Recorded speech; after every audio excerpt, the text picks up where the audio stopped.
शिवम वेदम वेद शिवम शिवम वेदम वेद शिवम शिवम वेदम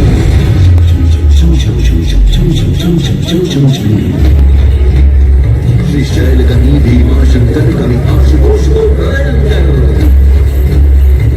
वैद्यनाथ केदार कनी नटराज रुद्र ओंकारेश्वर सोमनाथ पशुपतिनाथ है विश्वनाथ है ब्रह्मेश्वर रामेश्वरम है लिंगम नागेश है कृष्णेश्वर वेद शिवम शिवम वेदम वेद शिवम शिवम वेदम वेद शिवम शिवम वेदम वेद शिवम शिवम वेदम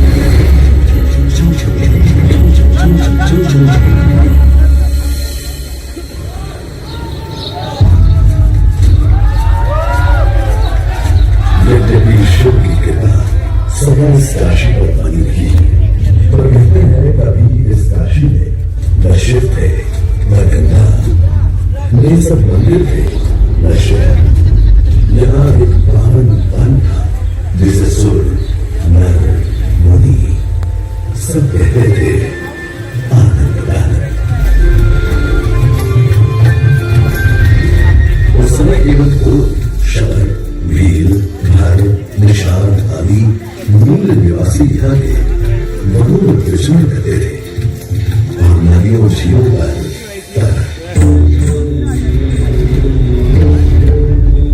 बरुआ किनारे बसी बालों के वृक्षों से घिरी बस्ती बना वाराणसी के आते रहा। उषा काल में इस बस्ती पर सूरज का ऐसा सुंदर प्रकाश पड़ता था कि इसका दूसरा नाम काशी यानी रोशनी का शहर काशी पड़ गया।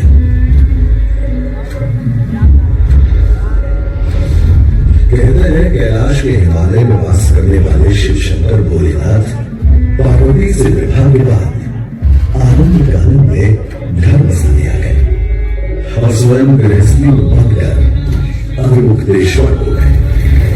उस समय श्री विष्णु जी यहाँ रहते थे और उन्होंने ही अपने चक्र से भूमि को खोदकर चक्र पुष्करणी कुंड का निर्माण किया था।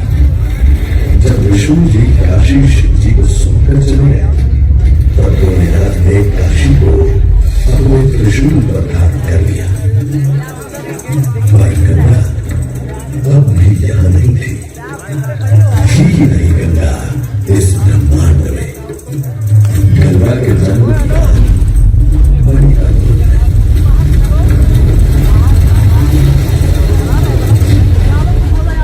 दानी था चावली और करता था दम, पूरी पृथ्वी पर फैला था उसका ही आतंक। उसके आतंक को रोकने विष्णु ने धरा एक रूप, 52 अंगुल का मौन बनकर पहुंचे जहां था भूप। सारे दरबारी दोनों ब्राह्मणों पर हंसे, पर बलि ने जब उसे दान मांगने को कहा तो उसने कुटिया बनाने को केवल 3 पग भूमि मांगी। और जब मौने ब्राह्मण ने भूमि नापनी शुरू की तो जैसे भूचाल ही आ गया।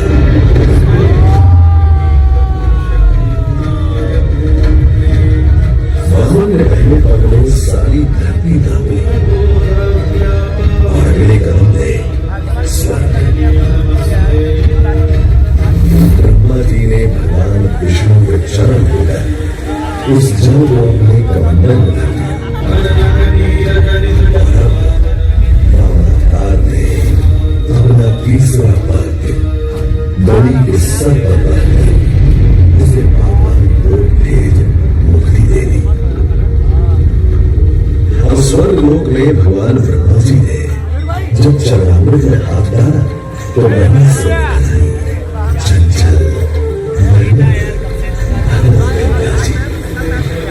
पवित्र किंतु चंचला आज से तू मेरी पुत्री, तो नाम तेरा गंगा।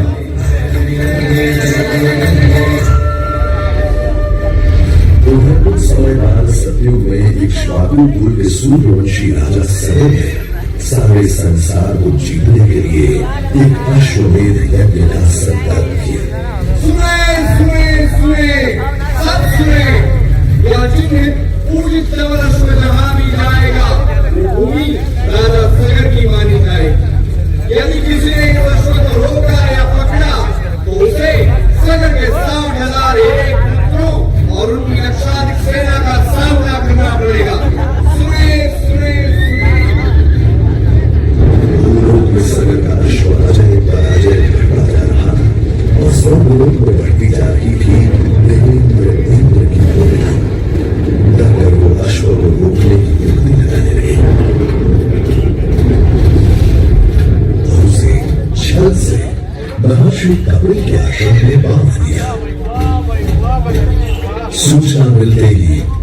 भरत के 60,000 पुत्र घोड़े की तलाश में लग गए। जब घोड़े को खोजते खोजते वे वसुदेव कपिल के आश्रम में पहुंचे, वहां उन्होंने देखा कि कपिल मुनि आंखें बंद किए बैठे हैं और ठीक उनके पास मृत्यु का घोड़ा बना हुआ है। क्रोधित हो सभी पुत्र कपिल मुनि को घोड़े का शो समझकर उन्हें अपशब्द कहने लगे। वाताल कुमारों, यदि कपिल ऋषि ने खोली आंख तो तपस्वी योगाग्नि से जलकर तुम सब हो जाओगे राख। सूर्य के वंशजों को आग से डराता है मूर्ख। अगर तूने तुरंत आंख न खोली तो अभी तेरा दम्भी सर तेरे धड़ से अलग करता हूं, घोड़ा चोर।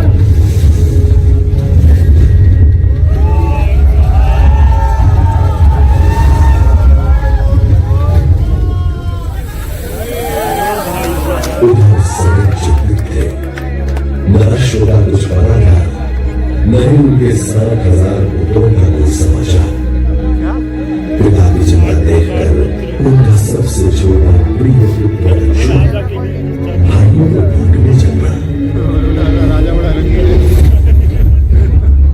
तुम्हारे भाई थे कमली, अभी बेटी और अभिमान 10 मंदिर क्या होने रहे तो उन्होंने मेरी अपने भाइयों की ओर से मैं आपसे क्षमा मांगता हूं, किंतु आपको उन्हें वापस जीवन दान देना होगा।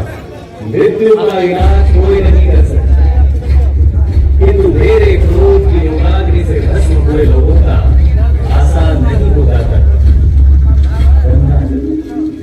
केवल गंगा जल ही दे सकता है मुक्ति उन्हें जो भस्म हुए तुम्हारे परिजन। गंगा, गंगा किसका नाम है ऋषिवर? स्वर्ग में विष्णु के चरणों से पैदा ब्रह्मा की पुत्री है गंगा। तो ब्रह्मा जी को मनाओ और गंगा को अपने भाइयों के तर्पण के लिए पृथ्वी पर ले। हमने 60,000 पूर्वजों का भगीरथ दूर एक जंगल में समाधि लगाकर बैठ गए और ब्रह्मा का आह्वान करने लगे।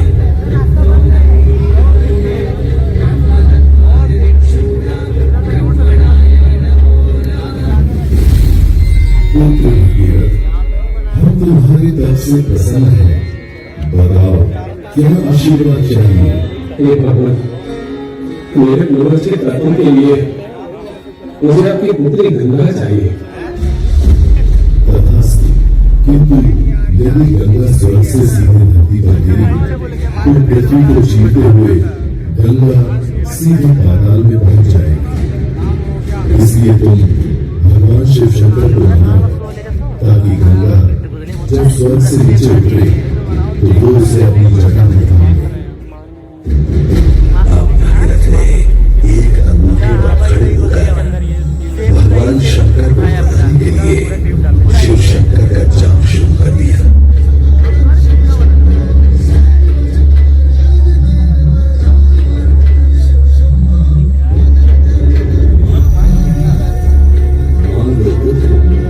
कोई भी वर मांग लो आज।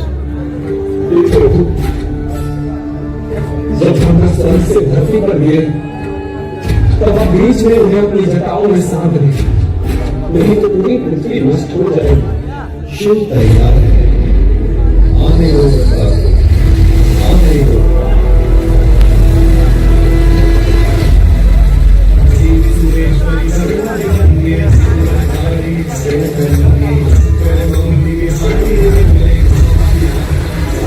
गंगा ने भगीरथ के साथ गंगा सागर जाकर सभी के पुत्रों का उद्धार किया। पश्चात वो भारत की सबसे महत्वपूर्ण नदी बन गई, जिसका भारत के जीवन में धार्मिक, आर्थिक, सामाजिक, ऐतिहासिक अभिधान अनंत है। वेदों, उपनिषदों और महाभारत में जब काशी वाराणसी के महात्म्य का बयान है।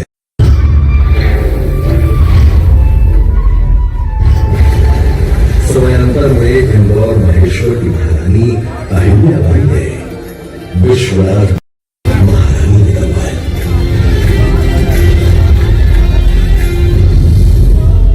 श्रद्धा और आध्यात्मिकता का ये केंद्र पूरे भारतवर्ष में जन जन के लिए उतना ही श्रद्धेय रहा है जितने उनके अपने तीर्थ स्थल। इसीलिए पूरे देश के हर क्षेत्र के लोग यहाँ आकर बसते थे और पूजा अर्चन में जीवन बिताते थे।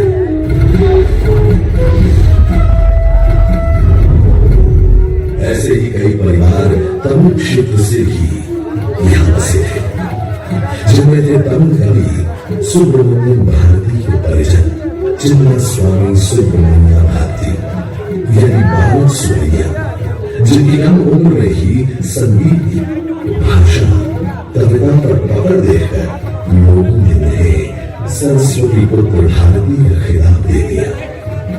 आज यहाँ हो रहे काशी तमिल संगम उसकी परंपरा को आगे बढ़ाने और देश को एक करने के काम में लगे हुए हैं।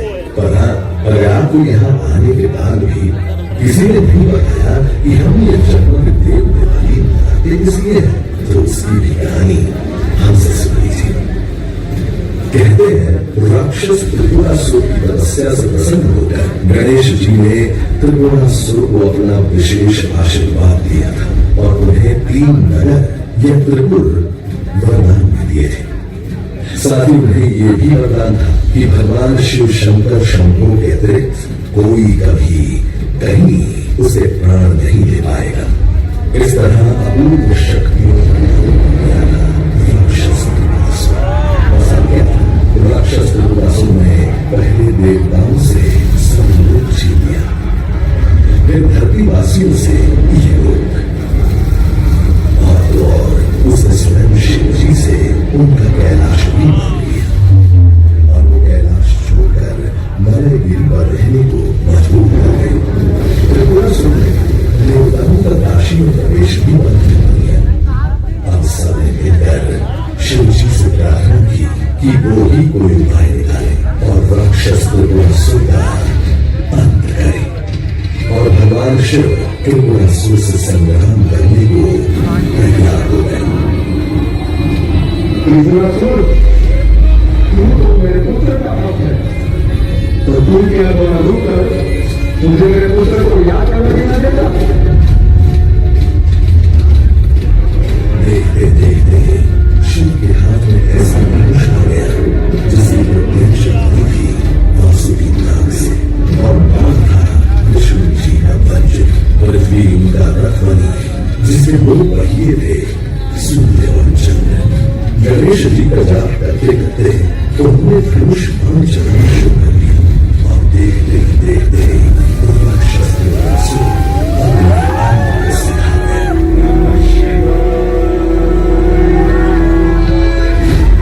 राक्षस त्रिपुरासुर के मरण और मुक्ति के दिन देवताओं ने स्वर्ग में देव दिवाली मनाई और धरती पर काशी के वासियों ने। हम और आप बड़े भाग्यशाली हैं कि इस वर्ष आप भी देव दिवाली पर हम सब काशी वासियों के साथ उपस्थित हैं। आइए हम भी इस चमत्कार का हिस्सा बन जाएं, जहां आग और पानी, प्रकाश और अंधकार, आकाश और पृथ्वी, अमर्त्य देवगण और मर्त्य मनुष्य तथा अनंत अंतरिक्ष सब मिलकर एक हो जाते हैं। आज देव दिवाली के अवसर पर चिर पुरातन और नित्य नवीन वाराणसी में एक नया घाट जोड़ने की जरूरत है और ये कोई साधारण नहीं, काशी का सबसे विशाल लगभग 1.5 किलोमीटर लंबा घाट है जिसका नाम है नमो घाट। आइए हम भी काशी के इस अद्भुत उत्सव में हाथ बढ़ाएं और एक दीप जलाकर पावन गंगा में तैराएं, जिससे भारत की अनूठ संस्कृति की इस अमृत धारा में, इस प्रकाश के नगर में ज्योति का एक पुंज और चमक जाए और हमारा पूरे हमारे देश थोड़ा और उजागर हो जाए और कभी मन नजीर किसी की तरह चहक उठे। ये है ये दीपदान किसने ठहर ठहर कर मचल रहे हैं। है रोशनी के ये टुकड़े हवा से तेवर बदल रहे हैं। नहीं नहीं, ये दिए नहीं है जो बहते पानी पे चल रहे हैं। गगन के तारे उतर उतर कर लहर लहर पर टहल रहे हैं।